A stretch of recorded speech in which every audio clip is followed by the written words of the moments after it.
こんにちは、高円寺古着屋スラットの、取締役とバイングマネージャーをやっております是永と申します。よろしくお願いします。一言で言うと、なるべくその商品のクオリティと値段のバランスを、特に気にしているお店、あんま好きじゃないんですけど、誤解を恐れず言うなら、安くていいものが多くの人に届けるみたいな感じのお店をやってます。ジャンルでいうと、基本的にはアメリカの古着がほぼ 100% ですかね。はい、オーナーが高円寺でもともと働いていて、でその流れで高円寺で18年前にオープンしたっていうふうに伺ってます。入社したのは、2013、4あたりだった気がします。もともと19歳大学生の時からスラットにはずっと通ってて、一番最初のきっかけはその当時2007年ぐらいだとそのスニーカー、ヴィンテージスニーカーとか人気あったんですけど、当時そのビッグナイキっていうナイキのターミネーターってモデルのなんか1個古いやつとか前のモデルがあって、それをスラットで買ったんですよ、初めて。それを履いてたら別の古着屋さんで褒められて、素人の僕が服を身につけて人に褒められるってなんか面白いなと思って、それきっかけでヴィンテージっていうものとか古着にこう前のめりになっていったっていうのは、そういうきっかけがあった感じですかね。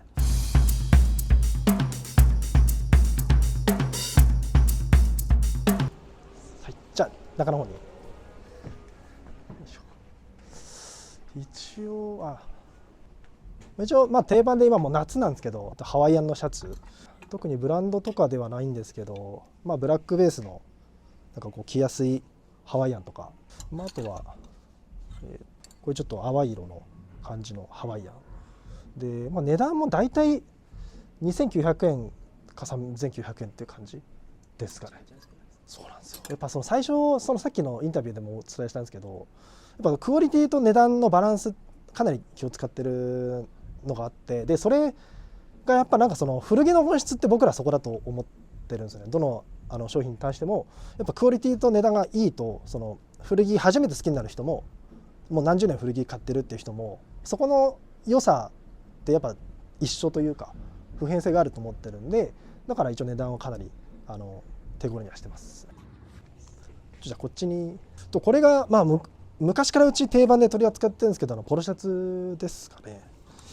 ラルフローレンのこの分かりやすいザ・ポロシャツといえばみたいなものとか、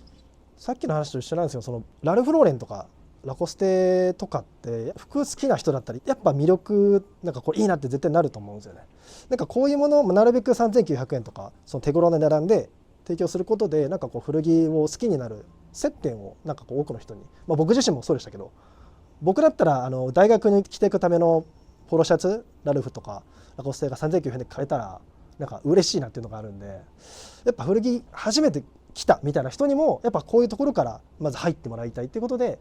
いろいろご用意してるっていうような感じですかね。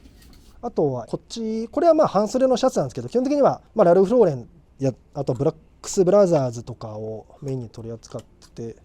これもね結構ご家族でご来店いただく方かなり多いんですよね、週末とかで。その息子さんに買われるとか、あとはそのお父さんとお母さんが一緒に選ぶみたいな風景も結構うちだと定番であるというか、そういった意味で地域に根付くのもあるし、生活に全然取り入れられるようなこの辺のアイテムがそういうことで、値段も手頃にももちろんしてますね。ラルフって古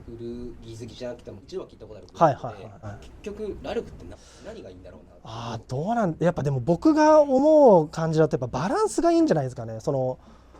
服をずっと好きな人の感性と、これから初めて自分の服を選ぶみたいな人の感性って当たり前ですけどその違うじゃないですか。その好きなところとかも違うんですけど、でもそのどっちにも響くような作り方をしてるっていうのは僕ラルフローレンの魅力だとは思います。例えばその、さっき見たシャツとかもなんかこのチェックの色味とかはやっぱ60年代の本当のアイビールックとかを意識して作ってると思うんですけど、でもそのシャツって結構サイズちっちゃかったりとか、やっぱそのこれから服を選ぶみたいな人って着にくかったりするんですけど、そこをカバーできるようにサイズちょっと大きめにしたりとか、生地もたくさん洗っても全然たくさん着れるようなタフなものを使ってたりとかするので、そういった意味でその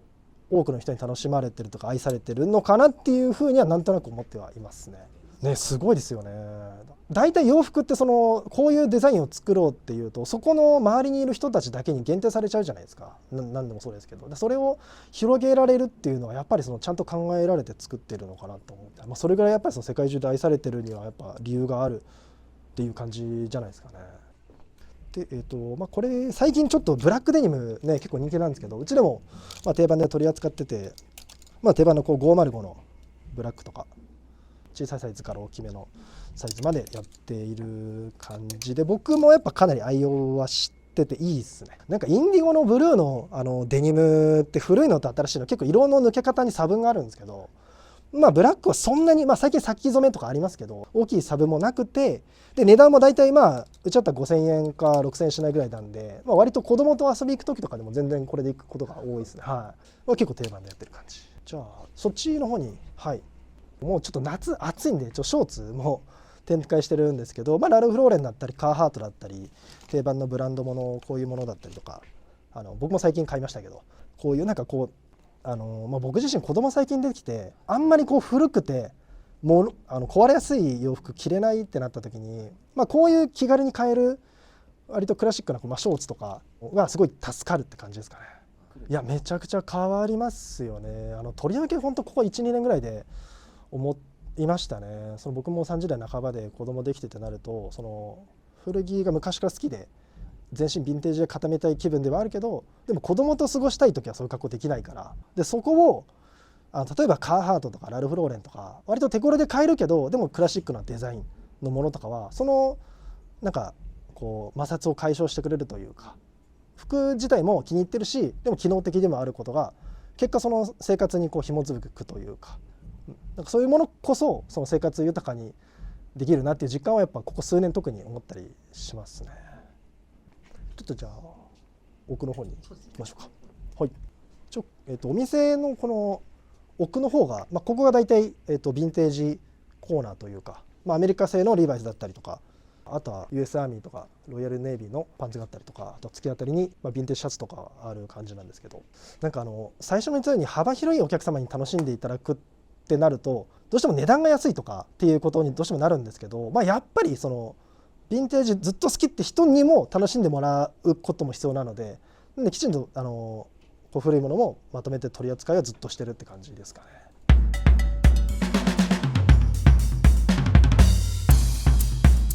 僕特に最近すごいいいなって思う、やっぱこう90、80年代のこの60年代をテイストにした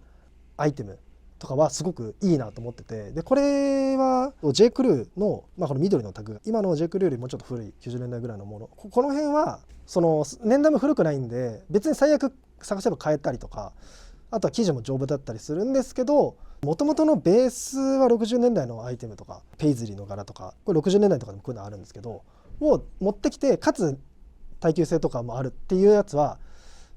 日々ね生活する中にも取り入れられるっていう、ここのなんか橋渡し的なアイテムとか僕最近特にすごい好きで、